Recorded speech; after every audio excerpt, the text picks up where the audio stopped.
साहब इनको चुप कराए ना, अपनी बारी पे बोले। हौसला रखे ना, नहीं हौसला रखे साहब उनको, नहीं आप हौसला रखे, नहीं चलेगा। डॉक्टर साहब लेडीज फर्स्ट, जरदाद साहब को कम से कम अपना जुमला तो मुकम्मल करने दें। चौधरी साहब सवाल कर रही हूँ, डॉक्टर साहब इनसे सवाल कर रही हूँ। मेरा ख्याल है कि आप डिजर्व ही नहीं करते हैं। आप इतनी उम्र में बड़े सीनियर पॉलिटिशियन हैं। I think you should behave like a politician. आप अपने टाइम के अंदर बोलें, आप मेरी बातों का जवाब दें। अभी डिफेंड करते करते वो अगले पार्टिसिपेंट को बारी का भी इंतजार न करें। इस तरह तो नहीं चल सकता ना। अभी देखिए, मैंने आपको कहा कि इंक्वायरी कमीशन के सामने असद उमर साहब पेश हुए हैं, हफीज शेख साहब पेश हुए हैं, असीम पंजाब पेश हुए हैं, सेक्रेटरी पंजाब पेश हुए हैं। अभी इन्होंने कहा कि टीओआरएस के तहत मुराद अली शाह नहीं पेश हुए।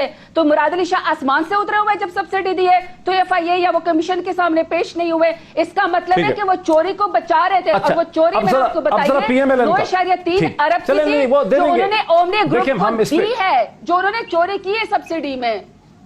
तो जो हमारी कैबिनेट ने आज फैसला किया है कि पब्लिक करने के बाद, रिपोर्ट के बाद रिकवरीज भी की जाएंगी और उन तमाम लोगों को जो भी जहां पे क्रिमिनल प्रोसीडिंग होगी, जहां पे टैक्स एवेजन हुई होगी, जहां पे फ्रॉड हुआ होगा, जहां पे चोरी होगी, जहां पे रिकवरीज करवानी है, जहां पे नुकसान हुआ है किसान का, वो सब के सब उस इदारों के ऊपर रिस्पॉन्सिबिलिटी बना के कर दी जाएगी। बार बार 29 अरब में से 2 अरब का 2 अरब में तो पाकिस्तान तहरीक इंसाफ के असद उमर साहब और पंजाब के सीएम साहब और जो सेक्रेटरी हैं ब्यूरोक्रेसी से, वो तो कमीशन के अंदर पेश हुए हैं। कमीशन के अंदर अगर पेश कोई नहीं हुआ तो वो तो खैर से मुराद अली शाह साहब है, जिन्होंने 9.3 अरब की एक्स्ट्रा ओमनी ग्रुप को सब्सिडी दी, और उनका कमीशन के सामने पेश ना होना एक चोरी की अलामत है। और वो बिल्कुल बिलावल के नक्शे कदम पे चल रहे। बिलावल कहता है किसी की बाप की जुर्रत है जो मुझसे सवाल करे। यहाँ पे बैठ के अगर सीनियर स्पोक्स पर्सन किसी जमात के लोगों को उसके बाप दादा गिनवाएंगे, एक सेकंड, बाप दादा गिनवाएंगे, तो फिर उनको तो ये भी पता होना चाहिए ना कि बिलावल के बाप के बारे में लोग क्या कहते हैं। मिस्टर 10% से वो 100% कैसे बन गए, और जो उनका जो बाप था बिलावल का दादा, ये एक अलग इशू है। से माशाल्लाह मुझे ब्लैक था। अच्छा, नहीं अलग इशू नहीं, यहाँ पे ये शो में कहा गया है, ये शो में कहा गया है। तो फिर मैं ये समझती हूँ कि जो चोरी के ऊपर पर्दा डालता है वो एकॉम्प्लेस होता है, वो एकॉम्प्लेस होता है। डॉक्टर साहब, पहले तो जहां तक ओमनी ग्रुप की बात है, omni group basically Zardari group का है। ये मेरे पास यहाँ फैक्ट्स एंड फिगर मौजूद है जो इसी कमीशन के अंदर है। कमीशन कहता है कि 2018 में वफाक हुकूमत ने 15.20 अरब की सब्सिडी दी, जिसमें सिंध हुकूमत ने 9.3 अरब की सब्सिडी दी। और वो जो 9.3 की मुराद अली शाह साहब ने 9.3 अरब की सब्सिडी दी, वो टेलर मेड सिर्फ ओमनी ग्रुप के लिए थी। अब इसके मुकाबले में ये तो मैं आपको 27 अरब का कह रही हूँ। हमारी हुकूमत फेडरल गवर्नमेंट, यहाँ पे फेडरल गवर्नमेंट 15.20 अरब दे रही है, हमारी तो फेडरल गवर्नमेंट 1 रुपया भी सब्सिडी नहीं दे रही। पंजाब हुकूमत जो इन्होंने सीएम उस्मान बज़दार साहब का नाम लिया, उन्होंने 2 अरब की सब्सिडी दी और वो तमाम जो है शुगर मिलों के अंदर तकसीम हुई। यहाँ पे जो सिंध हुकूमत ओमनी ग्रुप को मुराद अली शाह साहब दे रहे हैं। आज जो स्पेशल ब्रीफिंग दी गई थी उसका मैं भी हिस्सा थी, और मैं भी पूरी ब्रीफिंग जो कैबिनेट में डॉक्टर शहजाद अकबर ने और जो एफआईए के हेड वाजिद जिया साहब ने जो मैं ब्रीफिंग दी, मैं भी उसमें इन्वाइटेड थी। एक तो सबसे पहले मैं ये क्लियर करना चाहती हूँ कि जितने भी स्पेशली ये जो 9 मिल है जिनका सैंपल एक्चुअली लिया गया है, ये सैंपल किसी को टारगेट करके नहीं लिया गया है, किसी फैमिली को टारगेट करके नहीं लिया गया है, बल्कि ये सैंपल इस एविडेंस पे लिया गया है कि ये पूरे शुगर मिल्स का पाकिस्तान के अंदर मार्केट को कितना कैप्चर इन्होंने किया हुआ है। तो इन 9 मिलों ने सबसे ज्यादा मार्केट को कैप्चर किया हुआ है, इसलिए उनका सैंपल साइज जो है वो लिया गया है। और अभी जो आपने इंट्रो में कहा कि अगर इसी हमाम में सभी नंगे हैं, तो ये तो अगर हम फिर बाकी का भी निकालना शुरू करें तो ये भी सबसे गुड न्यूज ये है कि चूंकि पाकिस्तान तहरीक इंसाफ का और प्राइम मिनिस्टर इमरान खान को ये क्रेडिट जाता है कि सदर अयूब के टाइम से तमाम लोग चीख रहे हैं खाद माफिया है, फलाना माफिया है, फलाना माफिया है, लेकिन हमेशा से वो लोग अवाम के बजाय माफिया के साथ खड़े हो जाते थे।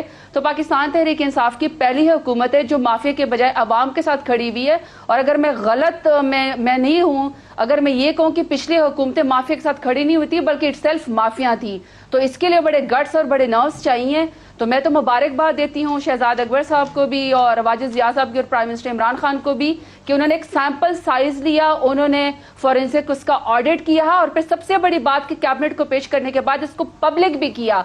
کوئی چیز چھپائی نہیں گئی. اور نیکسٹ جو ٹارگٹ بھی رکھا گیا ہے وہ جو ابھی آپ نے الفاظ بولے ہیں کہ پھر اس میں تو سیمنٹ بھی آئے گا, پھر اس میں تو کھاد بھی آئیں گے, تو نیکسٹ جو ہے کھاد اور سیمنٹ والے اور تمام ان کے بھی فورینزکس جو ہے وہ آڈٹ ہوں گے. اور جو آج سب سے بڑی میں سمجھتی ہوں اچیومنٹ یہ ہے کہ ان کی باری تو آئے گی, لیکن یہ جو 29 سے 30 ارب کی ٹوٹل سبسڈی ہے, اس میں صرف سبسڈی کی بات نہیں ہے. چلو وہ تو ہو گیا کہ اس میں 2 ارب ہماری پی ٹی آئی کی گورنمنٹ نے اور وہ بھی پنجاب کی حکومت نے آفٹر 18 امینڈمنٹ فیصلہ کیا ہے, جو کہ ان کو اختیار ہے کہ وہ سبسڈی دے سکتے ہیں. اگر ان کے پاس مارکیٹ کے اندر سپیس موجود ہے تو وہ دے سکتے ہیں. فیڈرل گورنمنٹ نے کوئی سبسڈی نہیں دی, تو 29 ارب کے اندر تو تمام کی تمام تقریباً 27 ارب جو وہ پچھلی حکومتوں نے دی ہے. اب دیکھیں میں نے ابھی اومنی گروپ کی جتنی سبسڈی میں نے ان کو سٹیٹسٹکس کے ساتھ بتائی, تو چودھری منظور صاحب کے پاس اس کا بات کا جواب نہیں ہے. میں کہہ رہی ہوں کہ انکوائری کمیشن کے سامنے اسد عمر صاحب پیش ہوئے ہیں. نہیں حفیظ چیف اپنی باری پہ سینئر بندے نا. ڈاکٹر صاحب جو انکوائری کمیشن ہے, انکوائری کمیشن نے جو الزام یا جو پروف دیے ہیں, اس انکوائری کمیشن میں ذمہ دار چینی کی قیمت کا اور یہ جو جتنا چینی فراڈ یا مافیا پاکستان کے اندر پچھلے 70 سالوں سے جو ہے وہ خود جو حکومت میں پچھلے حکومتوں میں بیٹھا ہوا تھا اور آج تک کسی نے اکاؤنٹیبلٹی نہیں کی, ان کا موقف یہ کہ وہ ریگولیٹر کی ذمہ داری ہے. اگر پاکستان سے چینی افغانستان ایکسپورٹ ہوتی ہے روپے کے اندر, تو اس کے ٹی ٹیز جو ہیں وہ یو کے سے اور یورپین کنٹریز سے آتی ہیں. وہ اسٹیٹ بینک کی ذمہ داری تھی اس کو دیکھنے کے لیے. اگر ایک مل کے 30% جو ہے وہ چوری ہوتی ہے اور وہ بکس میں یہ بتاتے ہی نہیں ہے, کچی پرچیوں کے ذریعے وہ یہ بتاتے ہی نہیں ہے کہ 30% جو ہے وہ چینی بن گئی اور وہ کاغذوں کے اندر اس کا نام نہیں ہے, اور اس کے اوپر وہ ایکسپورٹ بھی کرتے ہیں, پھر ریبیٹ بھی لیتے ہیں اور کسان کو اس کی قیمت بھی نہیں دیتے, تو ایف بی آر کا ایک انسپیکٹر جو ہے وہ ہر مل کے اندر بیٹھا ہوا ہوتا ہے. اس نے آج تک اس چیز کو رپورٹ کیوں نہیں کی یا اس نے اس کے اوپر ایکشن کیوں نہیں لیا؟ اسی طریقے سے جو ڈائریکٹ ٹیکسیشن کے فراڈز ہے آج تک وہ جو ہے وہ کدھر تھے ریگولیٹرز؟ میرے پاس صرف 2 منٹ ہے سرتاج, اب ذرا رکیے. چودھری منظور صاحب, اوورآل نہیں آپ سمجھتے کہ یہ ٹرانسپیرنسی, شفافیت, گورننس میں ایک امپروومنٹ ہوئی ہے جب مختلف قسم کی جو میل پریکٹسز ہیں اس کے اوپر انکوائری کمیشن بیٹھ رہے ہیں, ان کی رپورٹ سامنے آ رہی ہے, وہ حقائق اب سارے ہیں اور ان حقائق کو ہم ڈسکس کر رہے ہیں, تو پاکستانی سیاست کسی بہتری کی طرف گامزن؟ میں پہلے تو ڈاکٹر صاحب ایک گزارش کر دوں, ان کو چونکہ نئے لوگ آ جاتے ہیں, نہ تاریخ سے واقف ہوتے ہیں, نہ ان کو جغرافیے کا پتہ ہوتا ہے, نہ کسی چیز کا پتہ ہوتا ہے. بلاول کا دادا 1962 کے اندر پرچیاں مجھے پتا ہے کس کس کی پرچیاں, مجھے سارا پتا ہے کہاں سے کس کس کی پرچی کٹی ہے. بات تو کرنے دیں, 1 منٹ رہ گیا خالی. ایک بلاول کا دادا میرپور خاص تھے. آپ بیچ میں بول رہی ہیں, میں زرفات صاحبہ چودھری منظور صاحب کو بات تو مکمل کرنے دیں.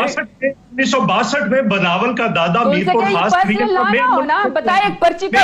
ہوا تھا. بلاول کا نانا وزیر اعظم تھا, بلاول کا پڑنانا وزیر اعظم تھا.